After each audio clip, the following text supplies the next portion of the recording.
Hello friends, આજે આપણે 11th કેમિસ્ટ્રીમાં chapter number 3 તત્વોનું વર્ગીકરણ અને ગુણધર્મમાં આવર્તિતામાં આજે આપણે મુખ્ય થિયરી, મહત્વની થિયરી છે ઇલેક્ટ્રોન પ્રાપ્તિ એન્થાલ્પી કોને કહેવામાં આવે છે અને આવર્ત કોષ્ટકમાં તેનું આપણે વલણ ડિસ્કસ કરવાના છે।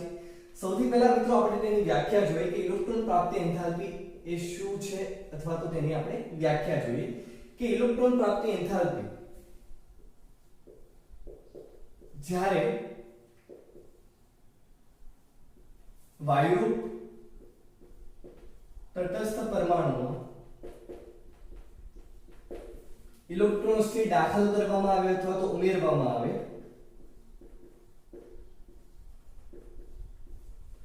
કોઈ પણ વાયુરૂપ તટસ્થ પરમાણુ હોય તેમાં ઇલેક્ટ્રોન્સ થી ઉમેરવામાં આવે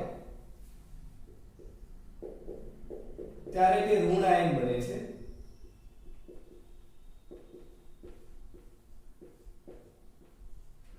જ્યાં એન્થાલ્પીમાં ફેરફાર થાય તેને આપણે ઇલેક્ટ્રોન પ્રાપ્તિ એન્થાલ્પી કહેવામાં આવે છે। આપણે સિમ્પલ ડેફિનેશન જોઈ। હવે અહીં ખાસ સમજજો કે કોઈ પણ પરમાણુની વાત કરવામાં આવી છે। આપણને ખ્યાલ છે કે પરમાણુનું કેન્દ્રમાં પ્રોટોન રહેલા છે અને તેની બ્રાયટન કોષમાં અહીં ઇલેક્ટ્રોન્સ હાજર હોય। હવે કોઈ ઇલેક્ટ્રોન્સને ઉમેરવો છે, ઇલેક્ટ્રોન પ્રાપ્તિ એન્થાલ્પી કોને કહેવામાં આવે ખાસ અહીં ધ્યાન રાખજો કે ઇલેક્ટ્રોન્સ છે અહીં, કારણ કે કેન્દ્ર અને ઇલેક્ટ્રોન્સ આપણને ખ્યાલ છે નેગેટિવ અને કેન્દ્ર જે છે તે પોઝિટિવ, બરાબર, કારણ કે પ્રોટોનની સંખ્યાને કારણે પોઝિટિવ અને બ્રાયટન કોષમાં રહેલ ઇલેક્ટ્રોન્સને કારણે નેગેટિવ। તો જ્યારે પણ ઇલેક્ટ્રોન્સ ઉમેરવામાં આવે ત્યારે પ્રોટોન્સ છે એટલે કે કેન્દ્ર છે પોતાની તરફ ખેંચી લે છે। એટલા માટે આકર્ષણ બળને કારણે કયું બળ ડોમિનેન્સ કરે છે? આકર્ષણ બળ। તો અહીં જ્યારે પણ બ્રાયટન કોષમાં ઇલેક્ટ્રોન્સ આવશે એટલે કે અહીં ઊર્જાથી મુક્ત કરે છે। શું કરે છે મિત્રો? ઊર્જાથી રિલીઝ કરે છે, મુક્ત કરે છે। એટલા માટે કોઈ પણ માનો કે આપણે અહીં પરમાણુની વાત કરવામાં આવે તે વાયુરૂપ હોવો પડે, ગેસિયસ સ્ટેટમાં હોવો જોઈએ। હવે તેમાં ઇલેક્ટ્રોન્સ છે ઉમેરવામાં આવે, બરાબર, અહીંયા ઇલેક્ટ્રોન્સ છે પરમાણુમાં ઉમેરવામાં આવે ત્યારે તે ઋણ આયન બને। કેવો બને? ઋણ આયન। ત્યારે જે ફેરફાર થાય છે ત્યારે થતા એન્થાલ્પીના ફેરફારને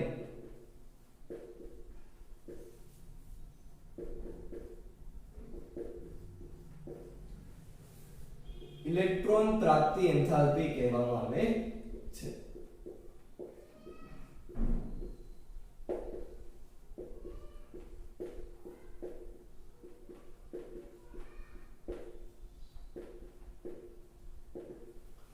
મિત્રો તેને આપણે ડેલ્ટા H ઇઝી એટલે ઇઝી એટલે કે ઇલેક્ટ્રોન ગેઇન, ઇલેક્ટ્રોન પ્રાપ્ત કરવાનો મતલબ શું થશે? ઇલેક્ટ્રોન ગેઇન એન્થાલ્પી એટલે કે ડેલ્ટા H ઇઝી વડે દર્શાવવામાં આવે છે।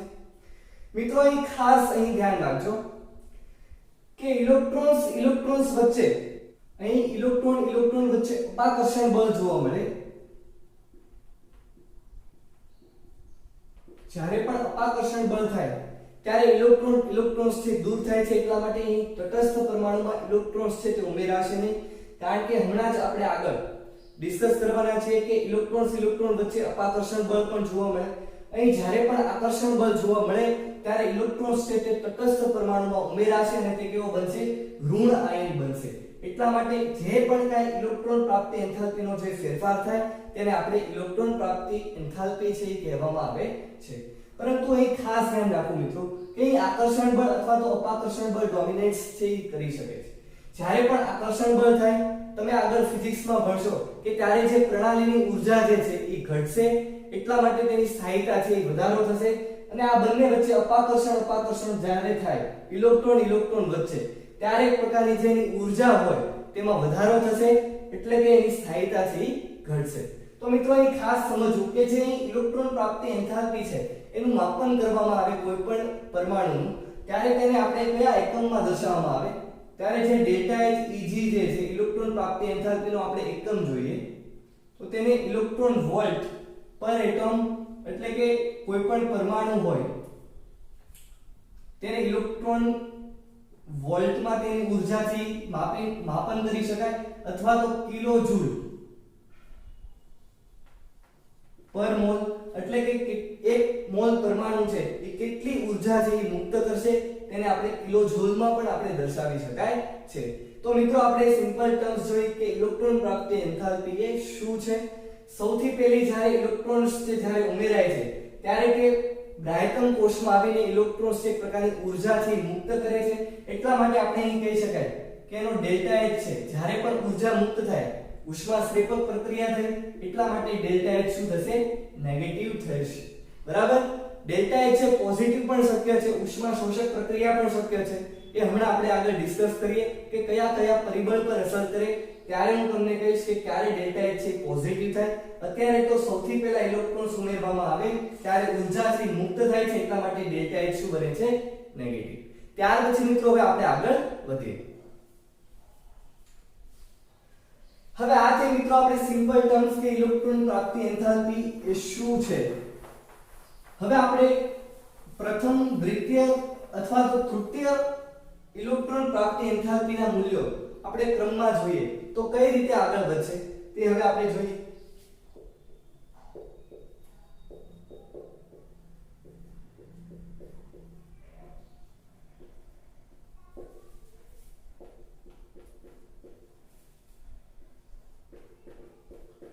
ઇલેક્ટ્રોન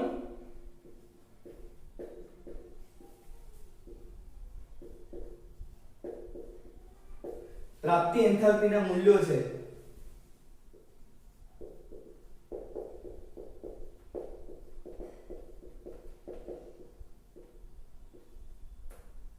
કયા ક્રમમાં હોય. મિત્રો ખૂબ જ અગત્યની ટર્મ છે. હમણાં જ આપણે વાત કરી કે જ્યારે પણ કોઈ પણ વાયુનું તટસ્થ પરમાણુ હોય તેમાં ઇલેક્ટ્રોન્સ જે ઉમેરવામાં આવે ત્યારે તે ઋણ આયન બને છે અને એની જે ડેલ્ટા H Eg1 એટલે કે પ્રથમ ઇલેક્ટ્રોન પ્રાપ્તિ એન્થાલ્પીનું મૂલ્ય છે એ નેગેટિવ હોય છે કારણ કે ઊર્જા શું થાય છે મુક્ત થાય છે. પરંતુ હવે x માઈનસ હવે ઇલેક્ટ્રોન્સ ઉમેરવામાં આવે ત્યારે તે શું બનશે x -2 કારણ કે 1 માઈનસ હતું માઈનસ ઉમેરો -2 ત્યારે એનું જે ડેલ્ટા H Eg2 નું મૂલ્ય છે એ શું થશે કારણ કે અહીં ઊર્જા છે એ શોષાશે. એવી રીતે માનો કે x -2 હોય અને ઇલેક્ટ્રોન્સ જે ઉમેરવામાં આવે ત્યારે અહીં x -3 ત્યારે એની જે ડેલ્ટા H Eg3 નું મૂલ્ય છે એટલે કે તૃતીય જે ઇલેક્ટ્રોન પ્રાપ્તિ એન્થાલ્પીનું મૂલ્ય છે એ શું હશે. મિત્રો અહીં ખાસ ધ્યાન રાખો કે જ્યારે પણ હવે વાયુ તટસ્થ પરમાણુમાં ઇલેક્ટ્રોન્સ જે ઉમેરવામાં આવ્યો ત્યારે x માઈનસ બન્યો ઋણ આયન બન્યો. હવે આ તો પહેલેથી x માઈનસ ઋણ આયન તો છે જ નેગેટિવ તો છે. હજી એક ઇલેક્ટ્રોન્સ છે તેમાં ઉમેરવામાં આવે તો અહીં ઇલેક્ટ્રોન નેગેટિવ વચ્ચે એક પ્રકારનું શું જોવા મળશે અપાકર્ષણ જોવા મળશે. તો અપાકર્ષણ થાય તો ઇલેક્ટ્રોન્સ થી દૂર જશે. એટલા માટે વાયુ તટસ્થ પરમાણુમાં ઇલેક્ટ્રોન્સ છે તે ઉમેરાશે નહીં. એટલા માટે આપણે ઊર્જા છે હવે સપ્લાય કરવી પડશે, ઊર્જા છે તેને આપવી પડશે ઇલેક્ટ્રોન્સ ઉમેરવા માટે. એટલા માટે અહીં ડેલ્ટા H Eg2 નું મૂલ્ય છે હંમેશા કેવું થઈ જાય પોઝિટિવ. એવી રીતે અહીં પણ ખાસ ધ્યાન રાખો કે x -2 હવે તો વધારે ઋણ બની ગયું. બરાબર. હવે તો વધારે ઋણ આયન બન્યું તો અપાકર્ષણ પણ કેવું હશે વધારે હશે. એટલે આપણે એના કરતાં પણ વધારે ઊર્જા છે એ સપ્લાય કરવી પડશે. એટલે ડેલ્ટા H Eg3 નું મૂલ્ય છે એ પણ શું થશે પોઝિટિવ. તો મિત્રો આપણા માટે અગત્યનો ટર્મ્સ કે જ્યારે પણ પ્રથમ વાયુ તટસ્થ પરમાણુ એટલે કે પ્રથમ ઇલેક્ટ્રોન પ્રાપ્તિ એન્થાલ્પીનું મૂલ્ય છે એ કેવું હોય નેગેટિવ હોય. જ્યારે દ્વિતીય અથવા તો તૃતીય એટલે કે એના પછી ક્રમ અનુસાર જે પણ કાઈ ઇલેક્ટ્રોન પ્રાપ્તિ એન્થાલ્પીના મૂલ્યો છે એ કેવા હશે પોઝિટિવ. ખાસ ધ્યાન રાખજો. બરાબર. આપણે અહીંયા લખીએ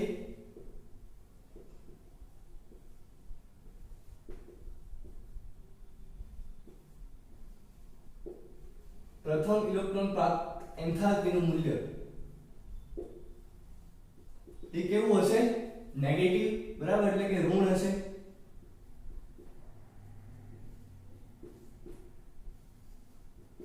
જ્યારે ત્યાર પછી જે પણ કાઈ ઇલેક્ટ્રોન પ્રાપ્તિ એન્થાલ્પીનું મૂલ્ય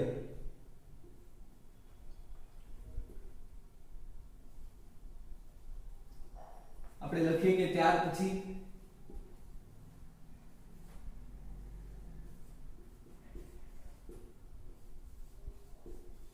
દ્વિતીય તૃતીય ઇલેક્ટ્રોન પ્રાપ્તિ એન્થાલ્પીના મૂલ્ય કેવા હશે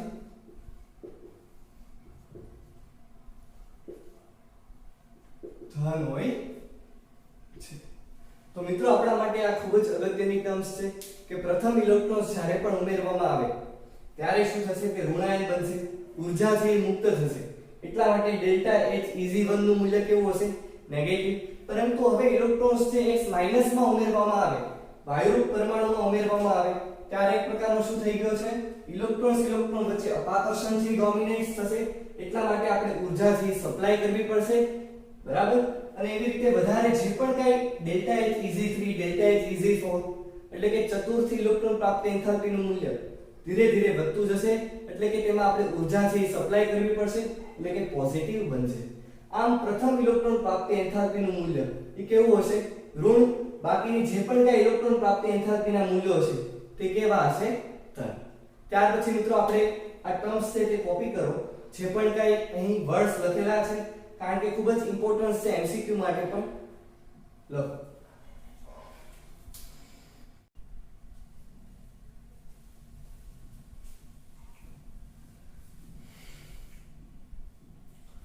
આમ ત્યાર પછી હવે આપણે ડિસ્કસ કરીએ કે ઇલેક્ટ્રોન પ્રાપ્તિ એન્થાલ્પી છે તેને કયા કયા પરિબળો છે તે અસર કરે છે.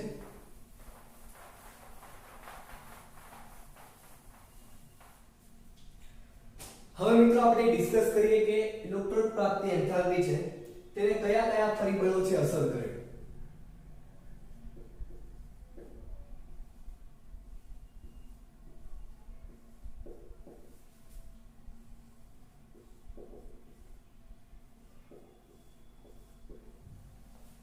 મિત્રો અહીં ખાસ ધ્યાન રાખજો કે ઇલેક્ટ્રોન પ્રાપ્તિ એન્થાલ્પીને કયા કયા પરિબળો છે અસર કરે છે.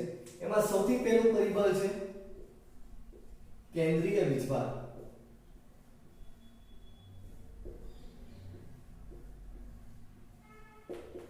જેને આપણે Z તરીકે પણ દર્શાવવામાં આવે છે.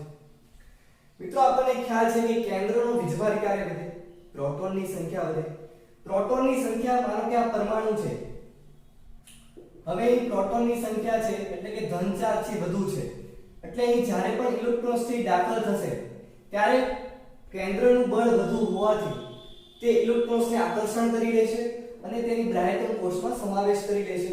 એટલે ડાયરેક્ટલી આપણે કહી શકાય કે જેટલો કેન્દ્રીય વીજભાર વધુ એટલો સરળતાથી ઇલેક્ટ્રોન્સ છે તે પ્રાપ્ત થશે, બરાબર. ઇલેક્ટ્રોન પ્રાપ્ત થશે એટલે કે ઇલેક્ટ્રોન પ્રાપ્ત એન્થાલ્પીનું મૂલ્ય છે એ વધુ થશે. તો આપણે ડાયરેક્ટ લખી શકાય કે કેન્દ્રીય જે વીજભાર જે છે એ ડાયરેક્ટલી કોને પ્રોપોર્શનલ છે? ઇલેક્ટ્રોન પ્રાપ્તિ એન્થાલ્પી.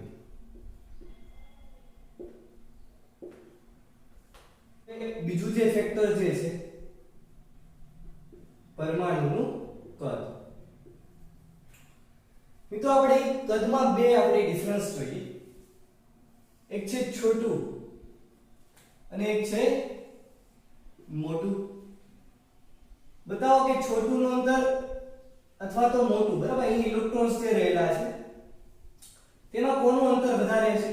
બિલકુલ કહી શકાય કે જે મોટું જે પરમાણુ કદ છે, બરાબર, તેનું વધારે હશે, કારણ કે જો અહીંયા દેખાઈ આવે છે કે તેનું અંતર પણ વધારે છે. એટલા માટે જે અહીં ઇલેક્ટ્રોન્સ આપણે નાખવો છે, ઇલેક્ટ્રોન્સ તેને પ્રાપ્ત કરાવવો છે, તો અહીં ડાયરેક્ટ તમે જો અંતર નાનું છે એટલે ઝડપથી ઇલેક્ટ્રોન પ્રાપ્ત થઈ જશે. અહીં અંતર વધારે છે એટલા માટે અહીં ઇલેક્ટ્રોન્સ પ્રાપ્ત કરવા આના કરતા થોડીક વધારે વાર લાગશે.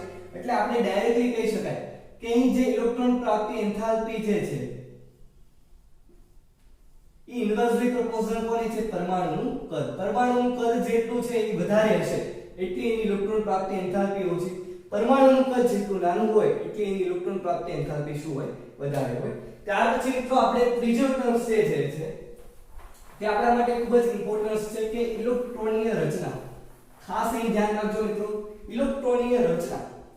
ત્રીજું જે ફેક્ટર જે છે ઇલેક્ટ્રોનીય રચના. મિત્રો ઇલેક્ટ્રોનીય રચનામાં પૂર્ણ ભરાયેલી કક્ષક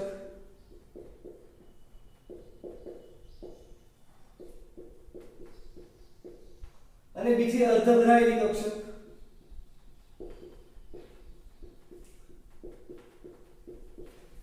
પૂર્ણ ભરાયેલી કક્ષક હોય, માનો કે S માં 2 હોય, P માં 6 હોય, D માં 10 ઇલેક્ટ્રોન્સ ભરાઈ ગયા હોય, એવી રીતે F માં મેક્સિમમ 14 ઇલેક્ટ્રોન હોય. એવી રીતે હાફ એટલે કે અર્ધ ભરાયેલી કક્ષક હોય તો s માં 1, p માં 3, બરાબર, હાફ કરી નાખો. d માં 5 અને s માં કેટલા હોય 7. આપણને ખ્યાલ છે કે અર્ધ ભરાયેલી અને પૂર્ણ ભરાયેલી કક્ષક જે છે તેની સ્થાયીતા શું હોય છે? વધારે હોય છે. એટલા માટે હવે તેમાં પહેલેથી જ સ્થાયીતા ધરાવે છે, છતાં પણ તમે એમાં ઇલેક્ટ્રોન્સ છે તે ઉમેરવા માંગો છો. હવે ઇલેક્ટ્રોન્સ ઉમેરવા માંગો છો કારણ કે કોઈ પણ પરમાણુ હોય તેની સ્થાયીતાથી લૂઝ કરવા નથી માંગતો. માનો કે નાઇટ્રોજન અથવા તો નિયોનની વાત કરવામાં આવે તો નાઇટ્રોજનની આપણને ખ્યાલ છે 2s2 2p3 અને નિયોન છે તેની 2s2 2p6 કારણ કે તે પૂર્ણ ભરાયેલી છે અને નાઇટ્રોજન જે છે તે અર્ધ ભરાયેલી કક્ષક છે. તો કોઈ પણ પરમાણુમાં ઇલેક્ટ્રોન્સ ઉમેરવામાં આવે ત્યારે તેની સ્થાયીતા પહેલેથી જ છે. એટલા માટે કોઈ પણ પરમાણુ તેની આઇડેન્ટિટી છે, એની પહેચાન જે છે, એની સ્થાયીતા છે એ ગુમાવવા નથી માંગતું હોતું. છતાં પણ તમે જીદ પકડી છે કે ઇલેક્ટ્રોન્સ તો આપણે નાખવો જ છે, બરાબર. એટલે ઇલેક્ટ્રોન્સ તમે જ્યારે પણ નાખશો ત્યારે કારણ કે એની ઇલેક્ટ્રોન પ્રાપ્તિ એન્થાલ્પી તો કેટલી છે? 0 છે, 0 છે, બરાબર. ડેલ્ટા H Eg1 નું મૂલ્ય છે, ઇલેક્ટ્રોન પ્રાપ્તિ એન્થાલ્પી નું મૂલ્ય છે, આ બંને માટે કેવું છે? 0 છે કારણ કે બંને કેવા છે? પહેલેથી સ્થાયીતા ધરાવે છે, સ્ટેબલ છે. એટલા માટે ઇલેક્ટ્રોન્સ તો આપણે ઉમેરી શકીશું નહીં. હવે જો પણ હજી પણ તમારે ઇલેક્ટ્રોન્સ છે તેમાં એક ઉમેરવો હોય, બરાબર, તમે જીદ પકડી કે ઇલેક્ટ્રોન્સ તો આપણે આમાં ઉમેરવો જ છે, ત્યારે આપણે ઊર્જા છે તેમાં આપવી પડશે. એટલા માટે આપણે કહી શકાય કે જ્યારે પણ સ્થાયીતા ધરાવતા પરમાણુ હોય ત્યારે તેમાં આપણે ઊર્જા છે સપ્લાય કરવી પડે. ઊર્જા સપ્લાય કરવામાં આવે ત્યારે ડેલ્ટા H એનો શું બની જશે? ધન, એટલે કે એક પ્રકારની ઉષ્મા શોષક પ્રક્રિયા થઈ જશે. ત્યારે એની ઇલેક્ટ્રોન પ્રાપ્તિ એન્થાલ્પીનું મૂલ્ય કેવું બનશે? ધન બનશે, બરાબર. એટલે આ માટે આપણે કહી શકાય કે ઇલેક્ટ્રોન પ્રાપ્તિ એન્થાલ્પીનું મૂલ્ય જે છે તે કેવું બનશે? ધન. તો અહીં આપણે જોયું 3 ફેક્ટર. પહેલું ફેક્ટર કયું? કે જ્યારે પણ કેન્દ્રીય વીજભાર વધુ હોય, પ્રોટોનની સંખ્યા વધારે હોય ત્યારે ઇલેક્ટ્રોન્સ પ્રાપ્ત કરવા માટેની એન્થાલ્પીનું મૂલ્ય પણ વધારે. કદ જેટલું નાનું એટલે ઇલેક્ટ્રોન પ્રાપ્તિ એન્થાલ્પી વધુ.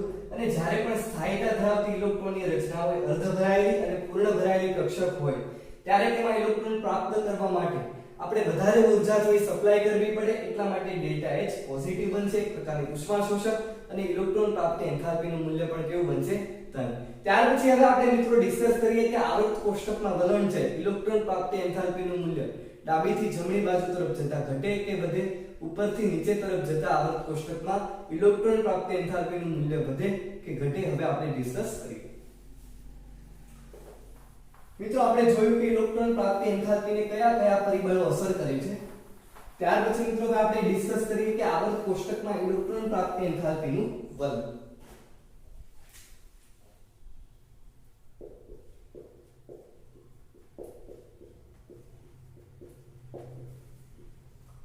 ઇલેક્ટ્રોન પ્રાપ્તિ એન્થાલ્પીનું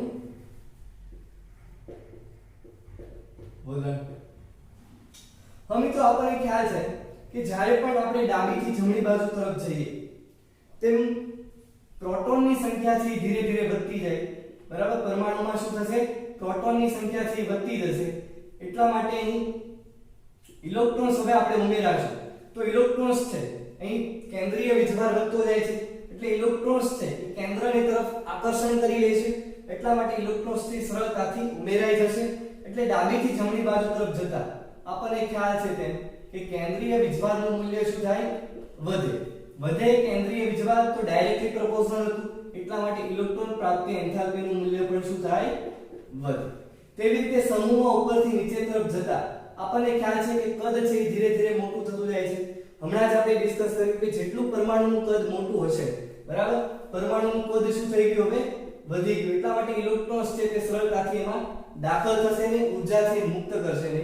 એટલા માટે ઇલેક્ટ્રોન પ્રાપ્તિ એન્થાલ્પીનું મૂલ્ય શું થાય છે? ઘટે છે,